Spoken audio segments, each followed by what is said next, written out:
Olá pessoal, espero que estejam todos bem. Vou começar a gravar a aula de efeitos visuais essa semana, aula de After Effects, onde a gente vai ver a ferramenta de texto, tá? Que é uma ferramenta muito importante, muito útil, tanto para motion, principalmente para motion, né? Mas para qualquer outra situação em que você precise trabalhar com texto. Então, para começar, eu vou criar uma composição, né? Full HD, 5 segundos. E vou pegar a ferramenta de texto. A ferramenta de texto, ela é a terceira que tem a ferramenta de formas de shape layers, né?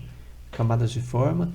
Tem a ferramenta da canetinha, que a gente viu bastante na aula passada, nas últimas duas aulas. E a ferramenta de texto está aqui também, porque o texto também é um vetor, também é uma curva, tá? A informação de texto é uma informação vetorial.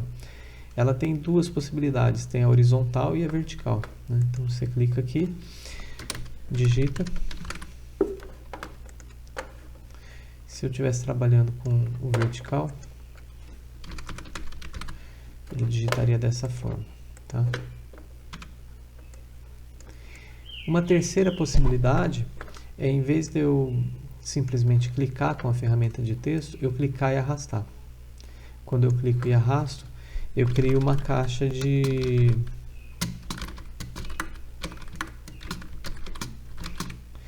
parágrafo, né? Então eu consigo diagramar aqui, ó. Eu consigo alinhar o texto à esquerda, à direita, centralizado. Então dá para diagramar no After também, né? Ele tem algumas ferramentas que permitem a gente diagramar. Mas a gente vai trabalhar só com uma palavra por enquanto para poder conhecer a trabalhar com essa ferramenta, uma palavra basta. Então a primeira coisa que eu queria mostrar para vocês é que quando a gente cria um texto, esse layer de texto, ele é um layer diferenciado, tá? É como quando a gente cria um shape layer, né? Quando eu crio um... Opa, vocês viram que a camada estava selecionada, ele criou uma máscara, né? Tem que estar com a camada desselecionada para criar um shape layer. Quando eu crio um shape layer, ele tem um menuzinho próprio aqui, que é o menu Contents, né? Que a gente viu nas aulas anteriores. O texto também, além dele ter um ícone próprio, né? Ele tem esse T, o shape layer tem a estrela, ele tem um menuzinho texto, né? Então é nesse menu que a gente vai trabalhar as operações de animação, tá? De texto. Então esse menu, mas antes de olhar para esse menu, a gente vai ver a configuração do texto mesmo, né? Então existem duas abas que são importantes aqui para se trabalhar com o texto, tá? É a abinha, deixa eu colocar uma do lado da outra aqui. A abinha character, né? Que é o caractere, e a abinha parágrafo, né? No caso, a aba parágrafo, ela serve para alinhamento, né? Então, se esse texto estiver alinhado à esquerda, vocês vão ver que mesmo que eu centralize o layer aqui, ó, resetar, mesmo que eu centralize o layer, o texto fica alinhado à esquerda, né? Se eu quiser centralizar o texto, eu tenho que colocar o texto como com alinhamento centralizado. Aí ele vai nas duas direções, para a esquerda e para a direita em relação ao centro, né? Então eu posso aumentar esse texto, que ele vai se manter sempre centralizado, a distância entre o texto e as margens, ela se mantém. Vou mudar aqui. Legal. E alinhamento à direita, né? Meio óbvio. Essas outras opções são mais para quando a gente trabalha com diagramação de massa de texto mesmo, né? A abinha caractere, ela é onde a gente vai definir a fonte que a gente quer utilizar, né? Então vou pegar aqui, por exemplo, uma fonte typography. Aqui é a família da fonte, semi-bold, né? O tamanho da fonte, espaçamento de linha, né? Então, se eu tivesse uma segunda linha aqui, eu consigo definir o espaço entre as linhas por aqui, ó. Espaçamento de caractere, espaço entre as letras, tá? O espaçamento de linha a gente pode pôr automático, ele vai alterar esse espaçamento de acordo com o tamanho da letra. Tá? E aqui a gente tem a opção da cor do texto, né? E da cor do contorno. Tá? E quando a gente escolhe uma cor de contorno, que aqui está bem fino, mas tem ó, um pixel ou é um pixel mesmo, um px de contorno. Quando a gente aumenta esse contorno, existe aqui um menu do lado que serve para a gente configurar se a gente quer que o contorno ele passe por cima do preenchimento ou não, tá? Então, se eu colocar aqui Stroke Over Fill, por exemplo, quando eu aumento muito o contorno, ele tampa o preenchimento, né? Mas se eu coloco Fill Over Stroke, preenchimento sobre contorno, o preenchimento fica na frente do contorno. No entanto, o contorno de uma letra acaba tampando o preenchimento da letra anterior, né? Então eu tenho a opção aqui All Fills Over All Strokes. Então todos os preenchimentos sobre todos os contornos, tá? Então isso aqui é uma possibilidade também. Se você quiser trabalhar com contorno grande, né? É comum, né? Você deixar uma borda grande em volta da letra, né? Você pode usar esse All Fills Over All Strokes. Aqui embaixo a gente tem as opções de escala. Só tomem cuidado em usar essas opções, porque às vezes, por exemplo, você quer fazer a fonte que você precisa é um pouco condensada e você não tem ela. Então você reduz aqui 10% de espaçamento horizontal. Só que o próximo texto que você criar, Ctrl T o atalho para texto, tá? Não é T, T é para opacidade. O próximo texto que você criar, ele vai estar mantendo essa última opção que você modificou aqui. E se você não ficar atento, você pode trabalhar com uma fonte deformada, né? Porque isso aqui na verdade é uma deformação da fonte, né? Então, lembrar depois de olhar, né? Ou não mexer aqui. Mexer na escala do layer, né? A mesma coisa se aplica a... Deixa eu tirar aqui o legal. A esse de baixo aqui, que é o Baseline Shift. Vamos supor que eu queira centralizar esse texto, né? O Baseline Shift, ele muda a linha base do meu texto. Você pode ver que o Anchor está aqui no centro e a linha base está abaixo do Anchor. Só que essa informação, ela fica salva. Então, o ideal é mexer no Anchor da camada de texto, tá? E para que serve esse baseline, então? Esse baseline ele vai ser útil quando você quiser fazer, por exemplo, um TM, audiovisual TM, ou registrado, qualquer coisa assim, né? Aí você pode subir uma determinada porção da imagem, né? Mas, de novo, ó, ela ficou salva ali. Próximo caractere que eu criar, você vê que só de eu zerar sem estar com o texto selecionado, ele zerou aqui, tá? Então, lembra sempre depois de usar de zerar isso aqui. E aqui embaixo, o falso bold, né? Quando a fonte não tem ela mais bold, né? Mais encorpada, o falso bold. E também o falso itálico, tá? Às vezes você não tem a variação itálica dela. Se você tiver da variação itálica, você usa a família, né? Senão você pode usar ele força um itálico, né? O All Caps vai deixar tudo maiúsculo, tá? Eu gosto bastante de usar All Caps. Tem gente que em vez de ligar isso aqui, vai lá e digita, né? Tudo em maiúsculo.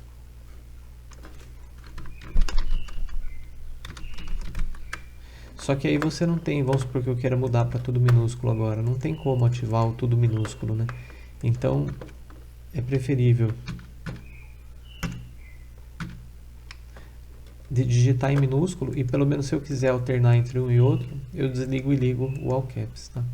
Existe uma variação do all caps que é o small caps. O small caps ele vai preservar a caps é de capitular, tá? Capitular é de início de início de parágrafo, né? Início de capítulo. Na verdade acho que se for ver na história da editoração gráfica, são aquelas letras bem elaboradas que começavam um capítulo de um livro, né?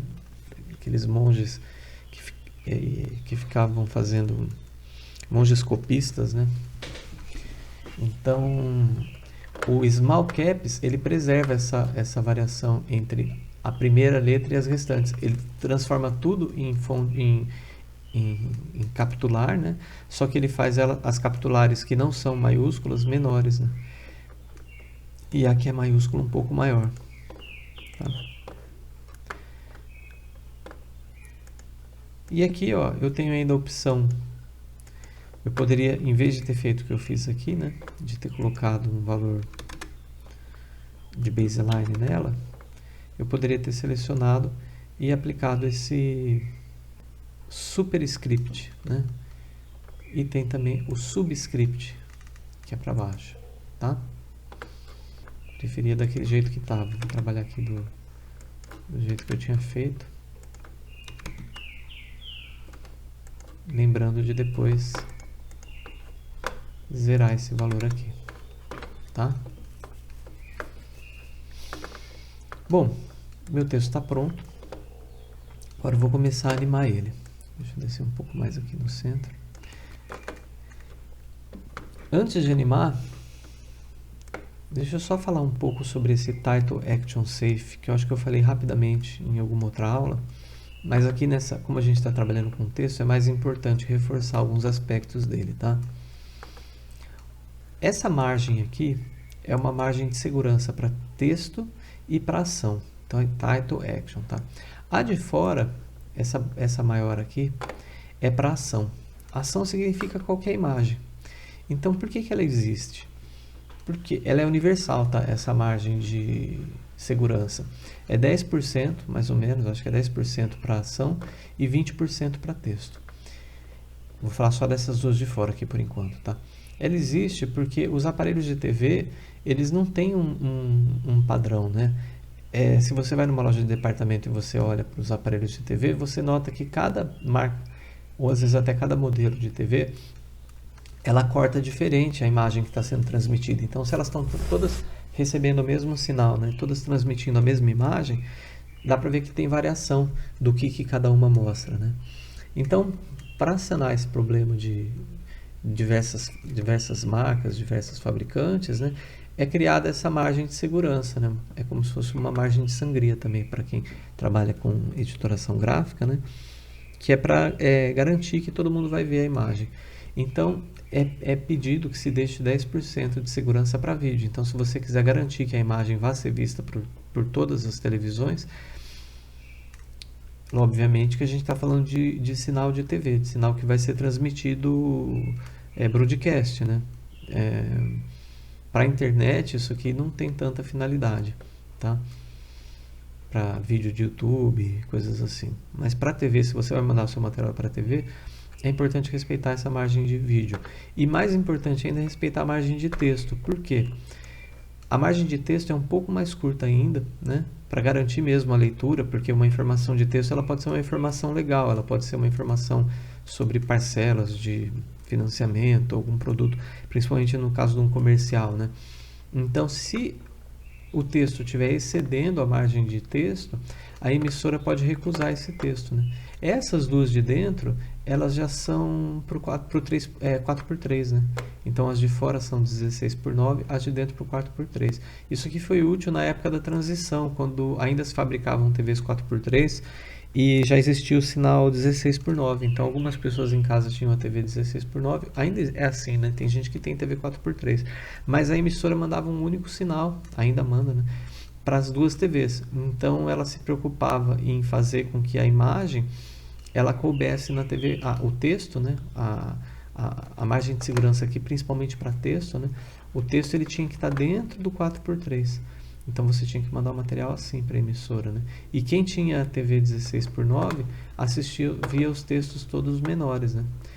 Mas isso está em desuso, né? Hoje em dia você tem que respeitar só a margem do 16:9. No entanto, tanto o After quanto o Premiere continuam mantendo essa margem de segurança do 4:3, tá? Bom, dito isso, vamos começar a animar esse texto. Então, eu vou vir agora no menu texto aqui e vamos ver cada uma dessas coisas. A primeira delas é o source text. O source text, vocês podem ver que ele é keyframeável e ele se refere ao texto em si, ao texto de origem, né? Source é a origem. Então, quando eu crio um keyframe aqui, vocês vão ver um keyframe diferente. É um keyframe quadrado. Esse keyframe quadrado, o nome dele é Toggle Hold Keyframe. Ó. Quando eu clico o botão direito aqui em cima do keyframe, eu vejo que existe essa função, eu posso transformar qualquer keyframe num keyframe Toggle Hold. E o que o keyframe Toggle Hold faz? Ele segura o valor até o próximo keyframe. Então ele não cria uma interpolação. Vamos supor que se eu animar aqui a posição. Vou animar a posição desse... Vou criar um keyframe de posição. Vou clicar com o botão direito e vou transformar ele num keyframe Toggle Hold. Em 1 segundo aqui, eu mudo a posição desse texto. Jogo aqui embaixo. Em 2 segundos, jogo ele em cima. Né? E em 3 segundos, volto ele para normal. O que ele vai fazer? Ele vai fazer o texto piscar. Né? Ele não vai fazer o texto andar até embaixo e depois andar até em cima. Se eu quiser fazer eles voltarem ao normal, é só clicar com o Ctrl em cima deles. Eu posso selecionar todos ao mesmo tempo, ó, e a hora que eu clico com o Ctrl, aí a interpolação volta a acontecer. Ele vai de um frame para o outro, caminhando. Mas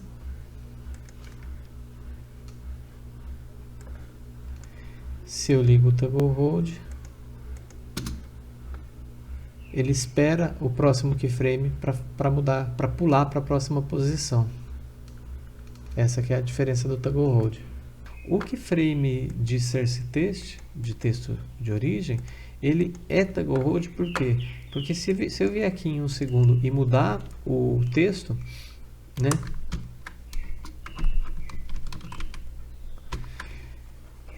Ele vai segurar o valor do primeiro texto até o próximo. Né? Então ele não vai fazer uma interpolação, ele não vai fazer o A virar um E, o U virar um espaço, o D virar um L, até porque não tem como ele garantir que todas as letras, todos os source texts vão ter a mesma quantidade de letras. Né? Então a opção é essa, né? Você simplesmente troca o texto. Né? E é útil, porque você pode, com um único layer de texto, trabalhar várias informações. Né? Você não precisa ficar criando novos layers de texto, você simplesmente keyframe o source text aqui e vai alterando. Tá? Ah, mas não dá para fazer o A virar um E? Dá. Aí isso aqui é manual, né? Aí a gente teria que usar os animadores, né? Inclusive tem animadores de valores de caractere e offset de caractere, tá? Mas isso é um pouco mais elaborado. Então esse é o source text. O Path Options, ele já é uma opção que permite, vamos supor que eu crie um path aqui nesse layer. Né? Então eu vou criar aqui um path. Uma máscara, né? A gente já sabe que um path é uma máscara, um caminho. Eu crio um path nesse, só que tem que ser no próprio layer do texto. Então, ó, apareceu um menuzinho máscaras aqui, só que essa máscara não está mascarando nada, até porque ela está aberta, né? Eu não fechei ela. Se eu tivesse fechado ela ia mascarar a parte do texto. Aí talvez eu tivesse que colocar ela aqui como none, para que ela não mascarasse, tá? Tem essa opção aqui em máscara. Ela pode, eu mostrei isso quando eu mostrei máscara, né? Ela pode adicionar, ela pode subtrair, mas ela também pode estar lá só como informação de path, sem estar mascarando de fato. Só que no caso aqui eu não preciso nem fechar ela, eu posso deixar ela aberta, tá? Então ela não vai mascarar mesmo. Uma máscara aberta não mascara, né? Ela só fica como informação de path. E aqui em Path Options, ela aparece como opção para mim, Mask 1. Né? É Mask 1, eu posso escolher ela. E aí o texto, automaticamente, ele vai usar como baseline, né, a própria máscara que eu criei. Tá? Tem aqui algumas opções, Reverse Path, ele joga lá para baixo do Path. Né? forçar alinhamento, ele vai ficar todas as letras perpendiculares ao horizonte. Né? Opa. Perpendicular to path, quer dizer, perpendicular to path. Forçar alinhamento, ele vai fazer ela ocupar toda a extensão da máscara. First margin e left margin vai fazer com que ela ande em relação à máscara. E isso tudo aqui é keyframeável, né? Então eu posso tanto vir aqui e fazer esse texto entrar na cena, né, keyframeando aqui o first margin. Então vamos supor em 1 segundo. Fazer ele passar um pouquinho.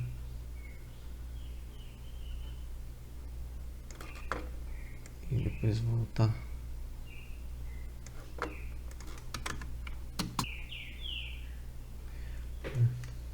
Mais ou menos.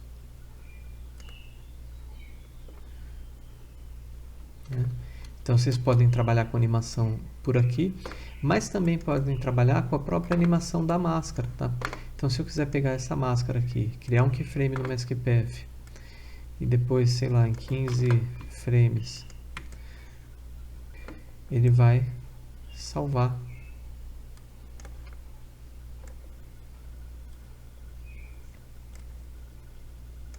essa animação.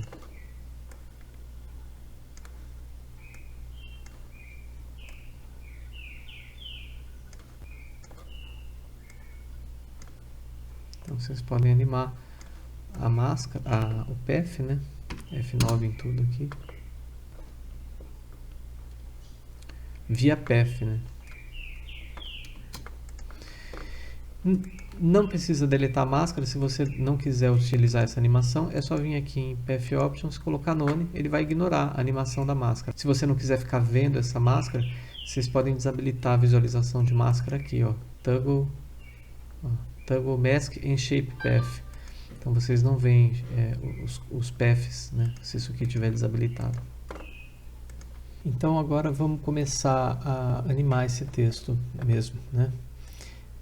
Letra por letra e por aí vai. Então para isso eu preciso usar o Animate, que é o recurso principal de animação de texto do After, tá? Então toda linha texto tem esse menuzinho Animate aqui do lado direito, e nele eu escolho qual propriedade que eu quero animar, né? Vocês podem animar até tracking, preenchimento, o valor do próprio texto, né? Blur e por aí vai. Mas as propriedades principais, as básicas, estão aqui, ó. Anchor point, posição, escala, tem uma a mais aqui que é o skill, rotation, opacidade, tá? Posso habilitar todas de uma vez. Então vamos supor que eu queira fazer essas letras entrando em escala, uma por uma. Então eu vou vir aqui em Animate, vou escolher Scale, certo? E aí ele vai, junto com o Scale, ele vai criar esse Animator 1, ele vai criar um Range Selector. E aqui que está o pulo do gato, tá? Esse Range Selector, ele me fala qual porção do texto que vai sofrer a interferência dessa variação de escala. Então ele tem um Start e um End aqui. Conforme eu mexo nesse Start, vocês estão vendo um cursorzinho andando aqui, ó. Então 40%, 50% do texto até 100. Ele vai de 0 a 100. Então conforme isso aqui vai andar, as letras vão sofrer a alteração da escala, né? Então eu estou definindo aqui dentro do Range Selector o que vai ficar com a escala 0. O que estiver fora do Range Selector, não vai sofrer a escala. Então, conforme esse Range Selector anda, as letras vão voltando para sua posição inicial. Então, é meio que invertida a animação. Na verdade, eu defino um valor de deformação, que é 0. O Range Selector progride. Vamos por aqui um preview para a gente. A letra volta à sua configuração inicial, né? Ela sai da configuração de 0 e volta à sua condição normal, né? Posso acrescentar mais uma propriedade aqui. Então aqui em Animator 1, eu venho nesse adicionar, add, né? Eu não venho aqui em Animate. Se eu vier aqui, eu vou criar um novo Range Selector. Daqui a pouco a gente vai fazer isso. Mas por enquanto eu vou acrescentar mais uma propriedade nesse mesmo Range Selector. Então, além das letras crescerem, elas vão vir de cima para baixo. Então, eu vou adicionar aqui posição. Então, adicionar a propriedade posição. E aí, olha só, eu defino uma posição de origem para elas. Então, originalmente, ela está lá em cima, em menos 880. Conforme o Range Selector anda, ela vem descendo. Ela vem crescendo e vem descendo. Agora, a gente quase não percebe a escala, né? Então elas estão vindo em escala e posição. Legal? Agora vamos supor que além disso, eu queira que elas rotacionem, mas a rotação ela vai ser independente desse 1 segundo aqui. Ela vai entrar, a rotação vai obedecer outra lógica. Então eu vou criar um novo Range Selector. Então, sem estar com esse Animator selecionado, eu vou vir aqui em Animate, né? Para esse mesmo texto aqui, Animate, Rotation. Ele vai criar um segundo Animator. Eu posso renomear eles, ó. Dou um Enter aqui, coloco Scale / Position. E esse aqui eu coloco Rotation. E posso até apagar o Scale Position, ó, o olhinho, ele está ali, só que eu não estou vendo, tá? Só para poder configurar esse Rotation. Esse Rotation eu vou fazer diferente. Eu não vou usar o Range Selector. Eu vou fazer todas as letras girando ao mesmo tempo, né? Então eu vou fazer aqui, por exemplo, elas começarem com nenhum giro. E lá em 2 segundos, elas vão dar 3 giros. Tá bem ruim. 3 giros.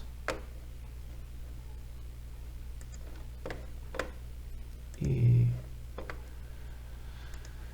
mexer um pouco nessa curva de velocidade para deixar mais desacelerada. E agora eu vou habilitar de novo o Scale Position. Então, eles vão vir do alto, vão vir em escala, mas a rotação ela está mais longa, né? A rotação está num outro Range Selector. E ele, inclusive, num outro Animator. Tá? Então, vocês podem mesclar, criar vários Animators, usar ou não Range Selector. E, finalmente, a gente tem a opção de usar alguns presets prontos, né, de animação. Então, não necessariamente a gente vai construir a nossa própria animação.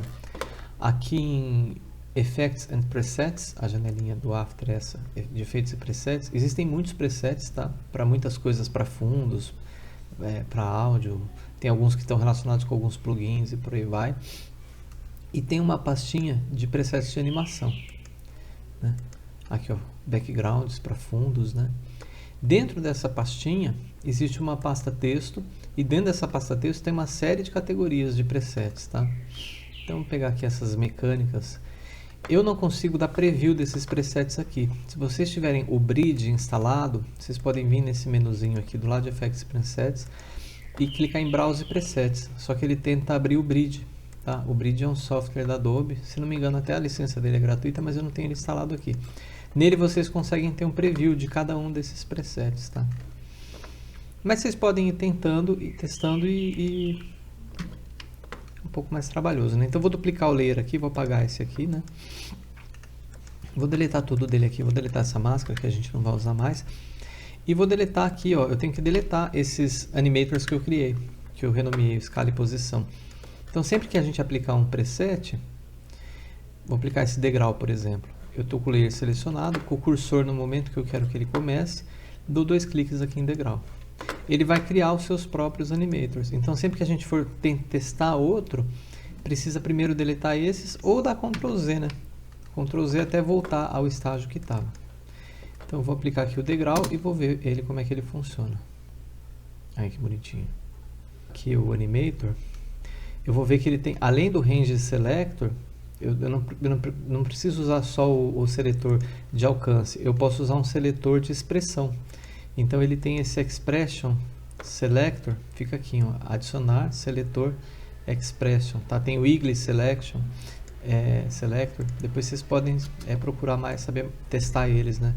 Esse de expressão permite que eu faça a busca do texto através de uma expressão. Então aí entra essa, né? Bom para quem conhece expressão.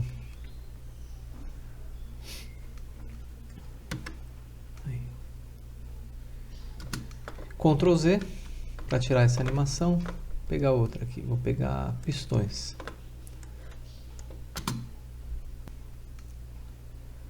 Lá, ele simula o funcionamento de um pistão de carro, né? Ele começa devagar e vai. Pistão de motor. E aí vocês vão testando aqui, tá? Ok, pessoal? Praticar isso, quem tiver o After, procurem É bastante divertida essa ferramenta, tem bastante recurso. Boa semana a todos e até semana que vem.